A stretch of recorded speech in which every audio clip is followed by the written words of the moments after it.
Irmãos, o que é o dia do Senhor? Que dia é este? Né?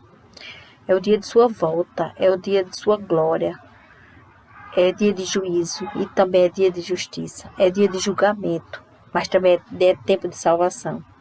É tempo de julgamento e tempo de salvação. Deus vai livrar o seu povo, Deus vai livrar Israel, né?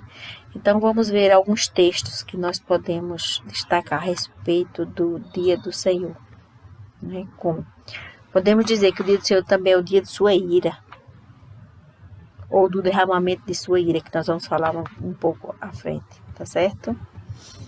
Sofonias, no capítulo 1, eu aconselho essa leitura, ele faz referência a esse grande dia, dia do Senhor. Ele fala que é um dia tenebroso. Clamará ali o poderoso. É dia de indignação, diz ele, diz o profeta. É dia amargo, né? É dia de trevas, é dia de escuridão. É dia de dias de nuvens densas, de trevas. Isso tudo para o ímpio. Né? Mas quando vai se aproximando aquele dia, é dia de exultar o coração do crente, porque está chegando a sua redenção. Aí ele também fala na trombeta, porque desde o princípio que nós estamos falando que o foco é os eventos que vão acontecer na 7ª trombeta. Amém? Então tá aqui, dia de trombeta e de alarido, contra as cidades fortificadas e contra as torres altas. Essas cidades fortificadas e torres altas aqui significam as potestades, né? Os poderes constituídos da maldade, do mal. Tá certo? Aí vamos lá, mais alguns textos. Sofonias 1:7, também ele diz assim, porque o dia do Senhor está perto. Porque o Senhor preparou um sacrifício e santificou seus convidados. Aí ele diz, aqui Ezequiel 30, coberto por nuvens, um tempo de juízo e de condenação para todas as nações. Por isso que o profeta Amós fala assim, ai de vós que desejais o dia de Yahvé, o Senhor. Para que quereis apressar a chegada do Senhor? Ou seja, qual é a tua intenção? Tá pensando que é dia de brincadeira, né? É mais ou menos isso que o profeta quer falar, eu estou parafraseando. Ora será um tempo de treva e não de luz. Aí eu botei aqui, irmãos, para os pecadores, para os ímpios, né? O Senhor sairá à peleja. Eis que Yahvé levanta a sua voz à frente do seu exército. Como é imenso o seu exército. Como são poderosos que obedecem o seu comando. Como é tremendo o dia do Senhor. Como será terrível. Quem poderá suportá-lo?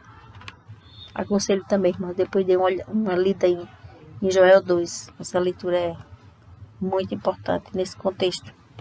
Quem poderá suportar o dia do Senhor? Estão vendo, irmãos, que toda a linguagem profética aqui, ela é ou seja, de chamar o crente e toda a nação para um despertamento. Tocar a trombeta em Sião, santificar o jejum, convocar uma assembleia solene. Ou seja, despertar para esse dia. Mas a igreja não deve temer, não é? A igreja deve apressar a vinda do Senhor como? Em santificação. Havendo, pois, de perecer todas essas coisas, que pessoa vos convencer em santo trato e piedade, aguardando e apressando a vinda do dia de Deus, em que os céus em fogo se desfarão e os elementos ardendo se fundirão. Isso aqui, irmão, é a ira. Nós vamos estudar a ira do Senhor. 2 Pedro 3, 11, 12. Irmãos, então, por que eu fiz questão de falar sobre a ira, ou sobre o dia do Senhor? Porque hoje, o que é que acontece com a humanidade? Eu vejo que estão acontecendo coisas simultâneas. Tem avivamento? Tem. Mas também tem os crentes distraídos. E um dos canais, um dos veículos que está levando muito crente à distração, irmão, é a rede social. Por isso que o crente, quem quiser vigiar, não pode se desaperceber. Pedro diz aqui, né? Pois Eis que havendo de perecer todas essas coisas, que pessoas convém que deveis ser de santo trato, de piedade. Irmão, não é de brincadeira o tempo que nós estamos vivendo. Deixa eu ler para vocês aqui um texto que está em, deixa eu ver aqui se eu acho logo. Eu acho que é 1 de Coríntios. Deixa eu ver aqui, viu, irmãos? 1 de Coríntios, capítulo 7.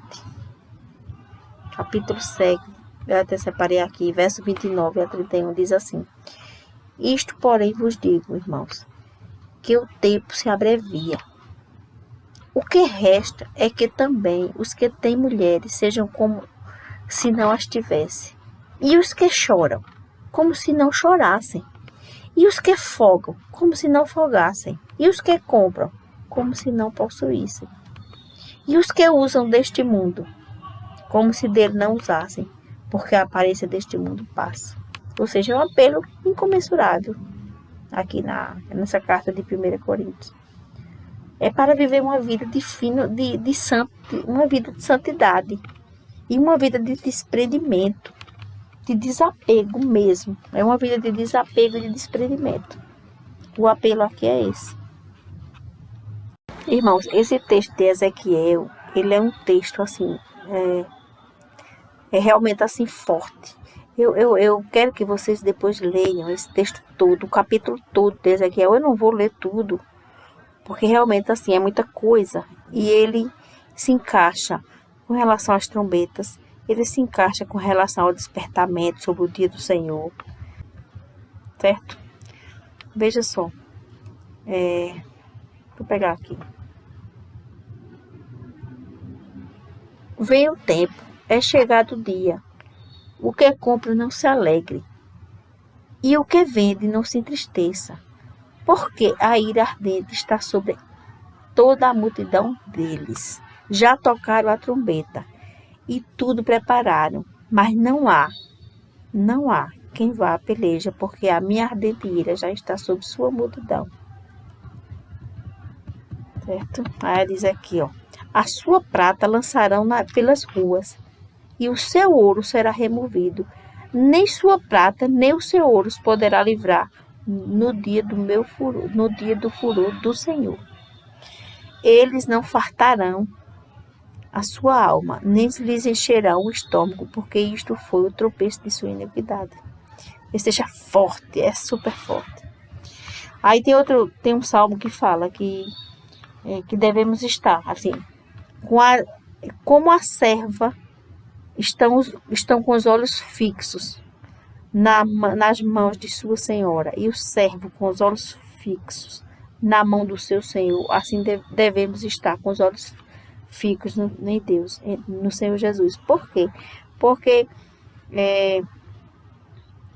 Deus está deixando, por sua grande e infinita misericórdia, um tempo para que as pessoas possam refletir e colocar a sua vida em ordem, colocar a sua casa em ordem, colocar a sua vida em dia, colocar as coisas nos trilhos, arrumar a sua vida.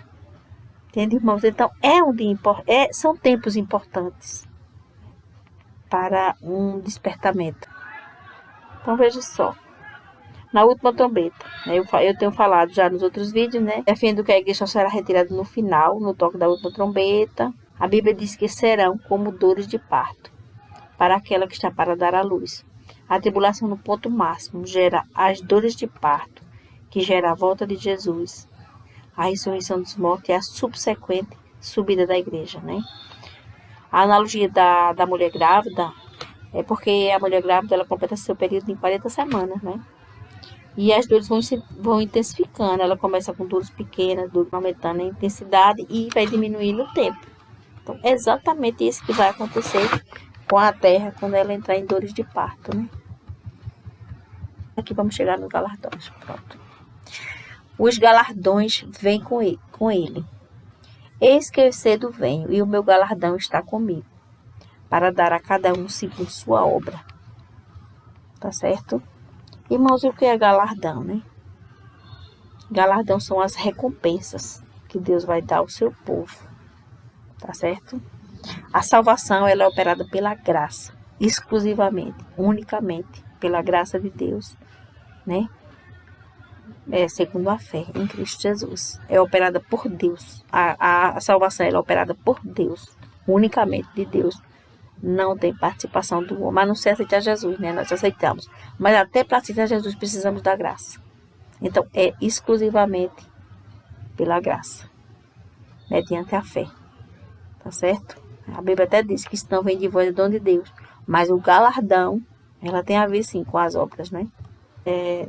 Jesus, ele galardoa quando a gente consegue praticar uma obra que seja, digamos, razoável.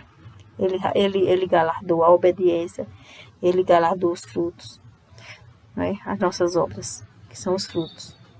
Então, veja bem, porque eis que todos devemos comparecer ao tribunal de Cristo, para que cada um receba segundo o que tiver feito. Ou seja, galardão tem a ver com obra. Tá certo? Se bem ou mal. 2 Coríntios 5:10. E eis que Deus virá com poder e o seu braço dominará por ele. Eis que o seu galardão está com ele. E o seu salário diante da sua face. Ou seja, o galardão está com ele, vem à sua frente e será entregue na sua volta, e ele volta na sétima trombeta. Ele tem tudo a ver com a sétima trombeta, né? Apesar de que são obras sequenciais, porque se ele vem, tá certo, e toma a sua igreja, é lógico que primeiro ele vem, ressuscita os mortos, recebe a igreja nos ares, para depois galardoar a igreja. Eu acho que tem a ver com muito próximo, a proximidade com a ceia e as bodas, né? Porque tem tudo a ver, dia de festa, é tempo de reconhecimento dessas obras e a recompensa. Outras recompensas, tá certo? Que pode ser até como galardão, mas aí tem muito a ver com a herança do cristão, né? A herança que Deus tem prometido ao cristão. Herdaremos o reino. Salmos 37:29. Julgaremos o mundo. Julgaremos os anjos. Aqui, julgaremos o mundo, 1 Coríntios 6:2. Julgaremos os anjos, 1 Coríntios 6:3. Herdaremos a riqueza das nações. Né? As riquezas da nação serão do povo de Deus. A gente leu até agora um texto que fala sobre isso. Se eu não me engano, em Ezequiel. Não farão conta de ouro nem de prata. Eis que eu despertarei contra eles um medo.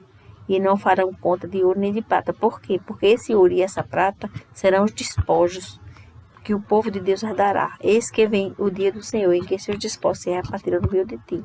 O dia do Senhor traz isso. Não é? Ele vai afugentar os inimigos e eles vão ficar em grande pavor, vão ser tomados de grande pavor e abandonarão tudo. E o povo de Deus é quem vai herdar a riqueza das nações. Né?